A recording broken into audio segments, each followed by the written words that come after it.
எடுத்துக்காட்டு 7.19 ஒரு நேர்வட்ட கூம்பின் கன அளவு 11,088 கன சென்டிமீட்டர் ஆகும். கூம்பின் உயரம் 24 சென்டிமீட்டர் எனில் அதன் ஆரம் காண்க. ஒரு நேர்வட்ட கூம்பின் கன அளவு எந்த வடிவத்தினுடைய கன அளவு கொடுத்திருக்காங்க? கூம்பின் கன அளவு. கூம்பினுடைய எந்த அளவு கொடுத்திருக்காங்க? கன அளவு. ஆனா எழுதலாம். கூம்பின் கன அளவு ஈக்குவல் டு எவ்வளவு கொடுத்துட்டாங்க? ஆகும் ஒரு வார்த்தை வச்சா என்ன பண்ணோம்? ஈக்குவல் டு நான் எடுக்கறாங்க அப்படி சொன்னா புதுசா போறது அப்படி சொன்னா என்ன பண்ணோம்? ஈக்குவல் டு எவ்வளவு கொடுத்திருக்காங்க? 11,088 கன சென்டிமீட்டர். இப்போ கூம்பினுடைய கன அளவுக்கான ஃபார்முலா கூம்பு தான். இது பார்த்தோன்னே உங்களுக்கு என்ன சொன்னாங்க?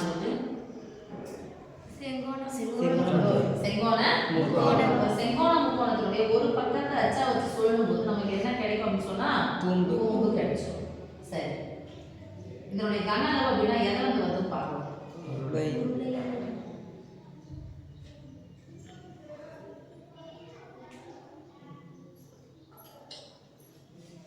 எந்த வடிவத்துல எந்த வடிவமா மாறிச்சு இருக்கும்? உருளை.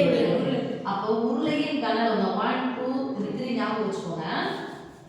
உருளையின் கன அளவில் 3 1 பங்கு. உருளையின் கன அளவில் 3 1 பங்கு. தமிழ்ல சொன்னா 3 1 பங்குன்னு சொல்றோம். அதே கணக்குல சொல்லும்போது என்ன சொல்றோம்? 3/3. உருளையின் கன அளவு என்னது? அடிப்பரப்புடன் உயரத்தை பெருக்கினால் கன அளவு கிடைக்கும். யாருடைய கன அளவு? உருளையின் கன அளவு கிடைக்கும். அந்த உருளையின் கன அளவில் இது என்ன நம்ம போறோம்? பெருக்கல் 3 1 பங்கு. பின்னாடி பக்கத்துல கணக்குல எப்படி போறோம்? முன்னாடி ஈக்குவல் 11,088. கூம்பின் உயரம் கொடுத்திருக்காங்க. உயரம் எந்த இடத்துல சாமி போடுவோம்? h. அப்போ இங்க h ஈக்குவல் டு எவ்வளவு கொடுத்திருக்காங்க? 24 சென்டிமீட்டர்.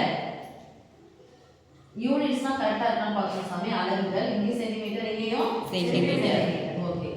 1/3 இன்டு பையனுடைய மதிப்பு 22 எது கேட்டிருக்காங்க? ஆரம் கேட்டிருக்காங்க. ஆரத்தினுடைய இது ஆரம்.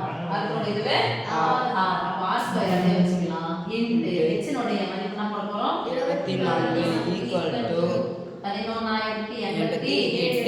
அழகு எப்படி r ஸ்கொயர் உடைய மதிப்பு நம்ம சென்டிமீட்டர்ல தான் எடுக்கணும். r உடைய மதிப்பு சென்டிமீட்டர்ல தான் எடுக்கணும். ஓகே. இப்போ நடுவுல பெருக்கல் வருது. குறுக்கு கேன்சல் பண்ணலாமா? ஒரு நோட் 8 நோட் 24. இங்க அடுத்த ஸ்டெப் போறது அங்க போடலாம். ஓர் 22 முன்னாடி ஒரு 18 கணக்கு பார்த்தோம். அந்த 18 கணக்குலயும் 22 நம்பர் வந்துச்சுன்னா 110 வரும். 22 கூட எந்த பேருக்கு 110 வச்சு 5 முறை 5 22 110. ஒரு 8 இறக்குறோம். இறக்குனா என்ன பண்ணாது? அடங்காது. ஒரு நம்பரை இறக்கிட்டு அடங்கணும்னா செய்யணும் 0 செய்யணும். இப்போ 88 ஆயிடுச்சு. 22ல சாரி 88ல எத்தனை 22 இருக்கு? 4. நடுவுல பெருக்கல் நேரா கேன்சல் பண்ணலாம். நடுவுல பெருக்கல் இங்கே இருந்துச்சுன்னா குறு கேன்சல் பண்ணலாம். ஏன்னா பெருக்கலா இருக்கிறது நம்ம கொஞ்சம் நாம பெருக்கலா இருக்கிற 8 தான் நம்ம நாம இப்போ ஒரு 8 8 6 8 48 மீதி 2 3 8 24. இப்போ இங்க r உடைய மதிப்பு தான் தேவை. r ஸ்கொயரா இருக்கு. இத அப்படியே வச்சுக்கிறேன். அந்த வகுத்தலா இருக்கிற 7 சமக்குறிக்கு அந்த பக்கம் போனா பெருக்கலாம் ஈக்குவல் டு 63 எப்படி சாமி எழுதலாம்? 7 னோட இதுவா எழுத போறோம். ஏன்னா என்ன இருக்கு? ஸ்கொயர். ஏழாம் வாய்ப்பாடு எத்தனை? 63. இங்க ஒரு 7 இருக்கா? இங்க என்ன மீன் பண்றது? r ஸ்கொயர் கூட எதை பெருக்கணும் அதுல இருக்கு. ஒண்ணால இது வந்தாலும் அது என்ன கிடைக்க போகுது. இப்போ இந்த நம்பர் என்ன அப்படினா ஸ்கொயர் வடிவில் எழுதணும். 7 × 7 7 ஸ்கொயர். இது யாருடைய square? 3 square. r square 3 square × 7 square. நடுவுல பெருக்கலோ வகுப்புல வந்துச்சுனா அந்த ஸ்கொயர் என்ன பண்ணிக்கலாம்? பொதுவா எழுதலாம்.